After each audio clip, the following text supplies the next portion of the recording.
Accuracy and me don't get along. Believe me. The bananas. It's not a potassium thing. I'm just a big fan.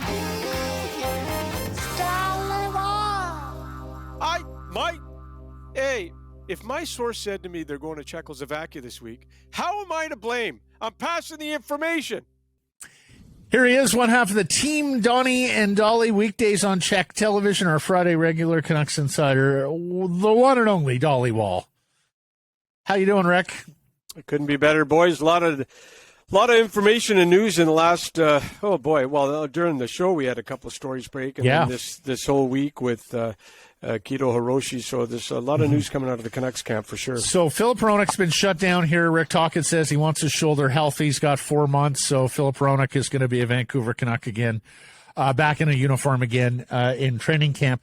Kuzmenko, at the time that we record this, it doesn't sound like he is going to wear the Pride jersey in advance of the game against the Calgary Flames. So those are the two sort of breaking situations today on the Friday. I know you haven't had a chance to make a lot of calls or make a lot of get a lot of info back on those two, Ricky. Anything further to add, or are we going to move on to some of the other situations? Well, I just want to say this about Hronek. He was hurt March 23rd when Detroit played in Ottawa. He comes back against San Jose last week, guys, at the game at home, and everybody said, hey, looks great skater, good hockey sense, moves the puck, it's on his stick, it's off his stick. Everyone was happy. St. Louis game, he's -3. Didn't have a great game. Was he hurt in that game? That's something that, did he play hurt in that game or at some point in that game get hurt? That's something to ponder. Look, we are, he's being shut down. There is a positive to come out of this for me, and that's that Jack Rathbone, who got called up last night on an emergency basis. Rathbone, give him a good long look. You just signed Hiroshi, give him a good long look. One thing the Canucks have not done in the last few years when they've been out of the playoffs is play a ton of kids. You know what? Play them. Find out what they got. You're going to have to – I sure wish this was a good opportunity. I know it's not a forward, but, kids like Hogalnder, bring them up, show them what you got. There's 8 meaningless games left. Why not show the kids some ice time and see what they got? But the good thing out of this is going to be Rathbone will get some games in. Hiroshi's obviously – I was told before he signed – or after he signed that he's going to play some games. So there is some positive there. And Hronek, he's got all summer. He's going to have 5 months to go and get healthy. You said he had a tidbit on Hiroshi. Let's drop that here then. Well, it's just the last Sunday morning I got a text that said Hiroshi was going to sign in Vancouver, and I was kind of surprised, and I was going like, what are you talking about? Like the feeling in the college hockey NCAA world was that Hiroshi was going to turn pro. I was really surprised, and that was Sunday morning around 8 o'clock. I got a text. He's going to sign in Vancouver. The Canucks have coveted this player a long time. 10 teams showed interest, guys. It was only a 1-year deal because of his age, 24. We had his agent, Alain Waugh, on today. This is a good player. Now, this is 3 signings in the NCAA in the last week by the Canucks. Well, I'll say last 2 or 3 weeks. Aiden McDonough, Max Sasson, and Hiroshi. I believe in my heart that Sasson and Hiroshi were their top 2 targets. Some pretty tidy work. As Thomas Strand said today, he thinks that Aiden McDonough was the big signing, getting him to sign after many thought that he would bolt as a UFA on August 15th. The other thing I want to mention to you guys, before the NCAA, the signing started, Jake Livingstone and Sam Malinsky, 2 right shot D, the 2 top right shot D, everybody would thought were going to end up in Vancouver. Livingstone signed in Nashville. Malinsky signed in Colorado. The BC boy, many thought would end up here. I told both of you last week that Livingstone and Malinsky were not going to end up in Vancouver, and they didn't. But I think the Canucks did some tidy work here in the last 3 weeks when it comes to the NCAA. I think they got their guys, and I think they did some good. I think they did some good work. We had heard they liked one of those other Western Michigan forwards, line mates of Sasson. Do you think they're in on it? Absolutely, they did. But you can't sign 500 NCAA guys. No, I know. But is anybody else a possibility, Rick, or do you think that's it? Well, Matt, how many NCAA guys do you want them to sign? Like, usually it's only 1 or 2, but when I put McDonough in that group, it's 3. I mean, do they even have any roster spots to sign any more players? They got 4. I've never known a Canuck off-season NCAA where they signed 4 or 5 NCAA guys. Yeah, and you can't afford to give that many spots away to 23 to 25-year-olds too. So 1 or 2 max. You're right, Blake. They're done, and they signed this Swedish goaltender today. So there you go. Hold on. You're right, Blake. The two of you agreeing on something. That may be the first time I have ever uttered the words, Blake, you're right. We should also clarify, too, that if Hoaglander is to come up, and I agree, I think we will probably see from a couple of forwards, but they're going to have guys either injured legitimately or quote-unquote injured that's to make it. that happen That's it. because they have to be emergency call-ups. Of course. Yeah, I agree with you. What else you got for us? Ethan Bear. Oh, Ethan Bear. So not hearing any progress with Bear in contract talks. I think the All-Star break, guys, is last time they got together. Ethan Bear was mentioned in Jim Rutherford's email to season ticket holders as an important piece going forward.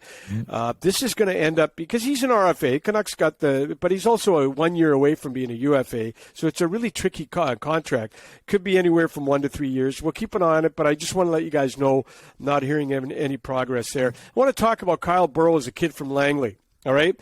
Canucks have signed 2 defensemen. Well, 3 if you count Rossi. They're talking to 2 others, Bear and Juulsen, but no contact with Burroughs' agent Ross Gurney. Count me surprised. Unless they know that Luke Schenn's coming back, not many D are bringing to the table what Burroughs brings. He's a good character guy, sticks up for his teammates. Last 7 games, guys, Burroughs has led all the D in hits. 1 game he was tied with Juulsen. Juulsen led 1 game. I'm count me a little surprised. I don't know what's going to happen with Burroughs, guys, but he seems to me like a Rick Tocchet type guy when it comes to hits and defending teammates, leads all defensemen in fights. But do they have in their mind a guy that's going to be that 6'7" guy next year? Is it Philip Johansson from Sweden, who they're very high on? So your Shen theory is a pretty good one, though. Like if they are 90% sure Shen's legitimately coming back to them, there's no need for Burroughs right now, given who else they've signed. Yeah, my gut tells me that they must know their 6'7" guy for next year. They just must know at this point. And we got a really good report on Philip Johansson from our buddy Mike Zanier, who does Swedish Hockey League games. Yeah, and I talked to I was texting with his agent, and everything is pointing towards him coming to Vancouver next year. There are some in the Canucks office who think that he could push for a job on the NHL team, but that's why you have training camp, right? Yep. Ricky, I wanted to get you, and I know that you've got an in-depth scouting analysis on the Canucks' newest goaltender. So I just wanted to get you talk about his reverse VH. You talk about what kind of style of goaltender that we're getting here from the Canucks' new goaltender. Are you serious or are you joking? You're such a shit. I don't have a clue who this guy is. I don't have a clue where he's just trying to get you to pronounce his name, Ricky. Would it kill the Canucks to sign a guy named Joe Smith or Steve Johnson? Or, would it kill the Canucks? Like, do they do this on purpose, knowing I'm really bad with European names? I just don't have the press release in front of me. Again, it's Tim Scott. Would it kill the Canucks to sign a guy named Tim Scott? Okay, all right. I'm not going. I've never heard the guy. Is there a trickle-down effect? We'll take his playing style out of it. We'll take his name out of it. It's Nikita Tolopilo. What does it mean for the Canucks goaltending situation, though, next year? What do you think? Oh, right. That's right. And that's what I wanted to talk about as well, is who's going to be the backup goaltender for the Canucks next season, guys. Rick Tocchet was raving about Colin Delia last week, but Delia is a UFA. And as of today, no talks with his agent, Jerry Buckley. Spencer Martin, no doubt, will fight for the backup job as well. You don't want to rush Artur Silovs. I think being number 1 in Abbotsford next year will do no harm for his development. So they got this new goaltender in the mix. So you kind of got 5 guys, 4 spots. Delia is the only one not under contract for next year. He's the UFA, and they haven't really talked to him. But I know, what is he, 5-1-2 guys in his time in Vancouver? Tocchet was raving about him. He's been a really good, when called upon, he's been good. And he's obviously his record proves that. But who's backing up Demko next year and who's backing up Silovs and Abbotsford next year is going to be a couple of questions for me for sure. Ricky, I want to get you on a couple of the Bodog poll questions we've had here over the last couple of days. These Canucks team awards that'll be handed out very shortly. Who do you think is their unsung hero this year? Joshua.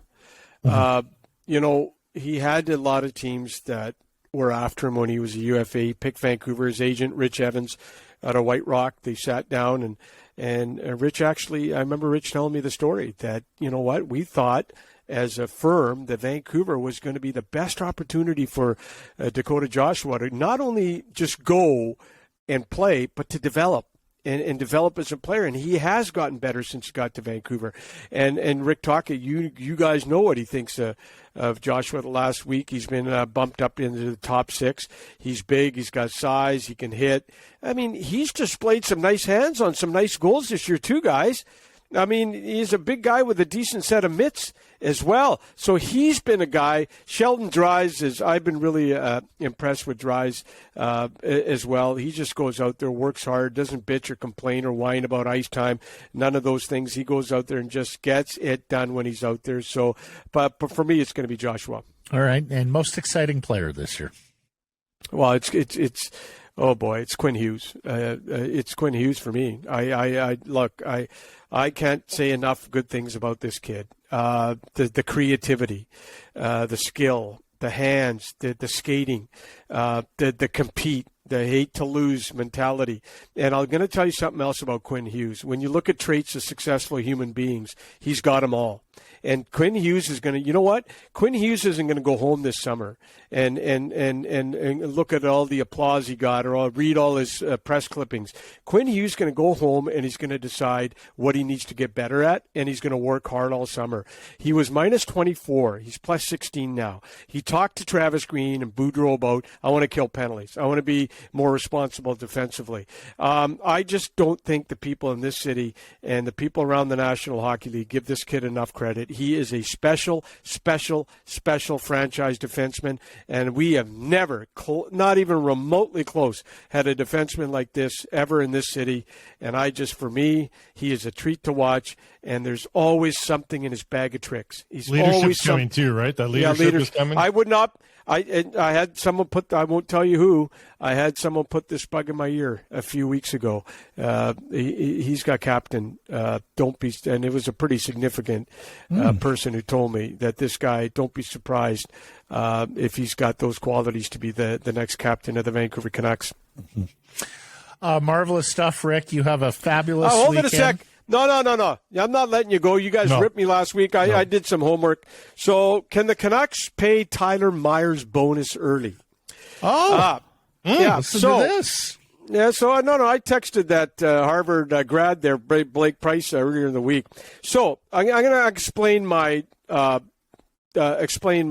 attitude towards your question last week. So you caught me off guard with the question last week, and I'll tell you why. I did talk with agent J.P. Barry, who says he's never heard of it happening before. So we never had examples in the past. So if Blake would have come to me last week and say, hey, Boston did it in 2016, Ottawa did it in 2009, Quebec City did it back in 1987, there was no history of a team paying a bonus early. That's why the question caught me off guard. I've never heard of it before. And J.P. Barry himself, who's been in the industry 40-plus years, has never heard of it as well. Like, there just wasn't – like, if Blake would have come to me and said, hey, the Boston Bruins paid Patrice Bergeron's bonus 2 months early in 2016, then I could say, okay, well, maybe the Canucks could do it. But it was actually unheard of, Blake. Like, I did research, I asked people, but nobody. But there's a why there. Why is it unheard of? Yeah, okay. Because most people are paid out on July 1st. That's why. Yeah, and okay. You can't get paid early because then you're into the previous financial year for the NHL. This is a very weird bonus. Yeah. So if you look at the September 15th date, that clearly looks like to me the agent picking that date to protect his client in a trade. Potentially, yeah. Because, when Tyler Myers kicks in next year, he's got a very limited no trade. It's only a few teams, right? So by pushing it up to September 15th, it makes it even less likely to move him over the course of the summer, obviously. So, I mean, JP would obviously this just does like Matt said something about ownership in September 15th. I don't think this date is ownership in September 15th. I think it's more from the player and the agent to protect against a trade. But anyways, those are just all very good follow-up. Yes. Very exceptional follow-up. Very deep. Yeah, we asked Gregor about you know this. What? Wednesday, and he gave us his 2 cents. I texted Mr. Harvard their price earlier in the week. And I also want to say one thing about Darren Drager, by the way. Great impression of me. Matt, what are you talking about, Matt? Come on. That's a pretty good Dhaliwal. It's not bad.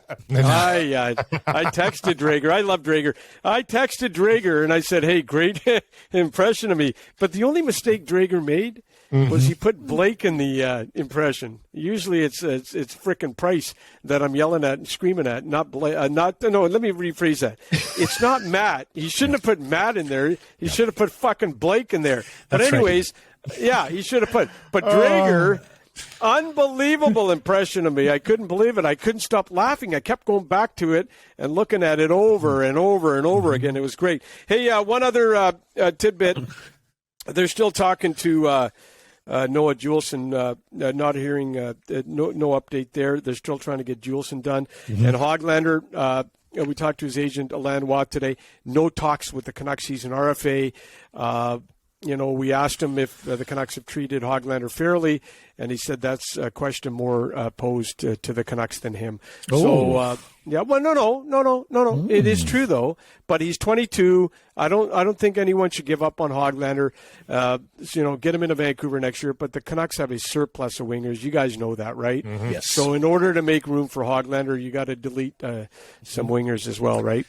Ricky, on behalf of fucking Blake, great hit today. We'll catch up next week. Thank you. Adios, amigos.